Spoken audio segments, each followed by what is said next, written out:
2030 সালের দিকে বিশ্বে গ্লোবাল সেমিকন্ডাক্টরের বাজার $1 ট্রিলিয়ন এর কাছাকাছি পৌঁছবে, এরকমই যারা এই ব্যাপারে এক্সপার্ট তারা ধারণা করছেন। তবে খুব সম্ভবত 2026 সালের মধ্যেই এই লক্ষ্যমাত্রার কাছাকাছি পৌঁছে গিয়েছে। সুতরাং এই মার্কেটে প্রবেশ করার জন্য বাংলাদেশের সামনে একটা অপার সম্ভাবনা এবং সুযোগ বিদ্যমান। আমি দৃঢ়ভাবে আশা করি 2030 সালের মধ্যে সেমিকন্ডাক্টর শিল্প থেকে রফতানি আয়ের যে লক্ষ্যমাত্রা নির্ধারণ করা হয়েছে, ইনশাল্লাহ বাংলাদেশ সেটা পূরণ করতে সক্ষম হবে। এর আগে যারা বক্তব্য রেখেছেন তাদের কারো কারো বক্তব্য থেকে আমরা জানতে পেরেছি বাংলাদেশের 3000-এরও বেশি সেমিকন্ডাক্টর পেশাজীবী বর্তমানে আমেরিকা, মালয়েশিয়া, দক্ষিণ কোরিয়া, জাপান, সিঙ্গাপুর এবং ইউরোপ সহ বিশ্বের বিভিন্ন দেশের বিভিন্ন বড় বড় প্রযুক্তি কোম্পানি, গবেষণা প্রতিষ্ঠান, বিশ্ববিদ্যালয় তারা তাদের যোগ্যতার প্রমাণ রেখে চলেছেন। ইঞ্জিনিয়ার, আর্কিটেক্ট, গবেষক, ম্যানেজার, উদ্যোক্তা হিসাবে অবদানও তারা রাখছেন। প্রবাসে বিশ্ব স্বীকৃত এই সব মেধাবীদেরকে বাংলাদেশের সমৃদ্ধির পথে আরও গভীরভাবে যুক্ত করার ব্যাপারে সরকারি বেসরকারি পর্যায় থেকে উদ্যোগ নেওয়া অত্যন্ত জরুরি। উপস্থিতিবৃন্দ, বাংলাদেশে ইতিমধ্যেই semiconductor design, verification, training, embedded system, power electronics এবং অ্যাডভান্স প্যাকেজিং এইসব ক্ষেত্রে কাজ শুরু হয়েছে। দেশের বেশ কিছু প্রতিষ্ঠান ইতিমধ্যে আন্তর্জাতিক বাজারেও প্রবেশ করেছেন।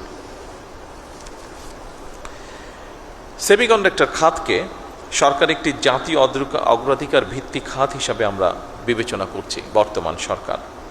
তবে এই খাতের উন্নয়নে খুব সম্ভবত একক কোনো মন্ত্রণালয় বা প্রতিষ্ঠানের কাজ নয়, এটা একটা সম্মিলিত জাতীয় মিশন।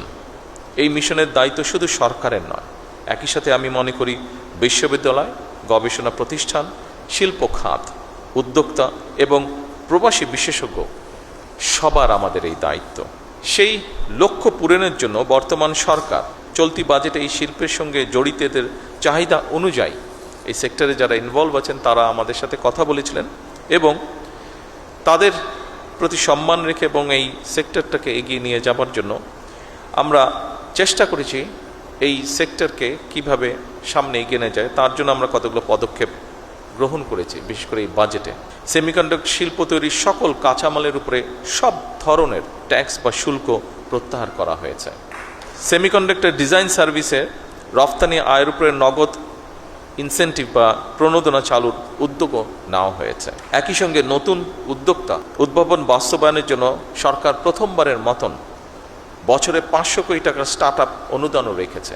ইতিমধ্যে এই প্রক্রিয়াটি শুরুও হয়েছে এবং স্টার্ট আপের যে অনুদান সেটি আমরা চেষ্টা করেছি সঠিকভাবে, যতটুকু সম্ভব সঠিকভাবে আমরা বিভিন্ন জনকে উৎসাহিত করার জন্য সেটি তাদের হাতে পৌঁছেও দেওয়া হয়েছে।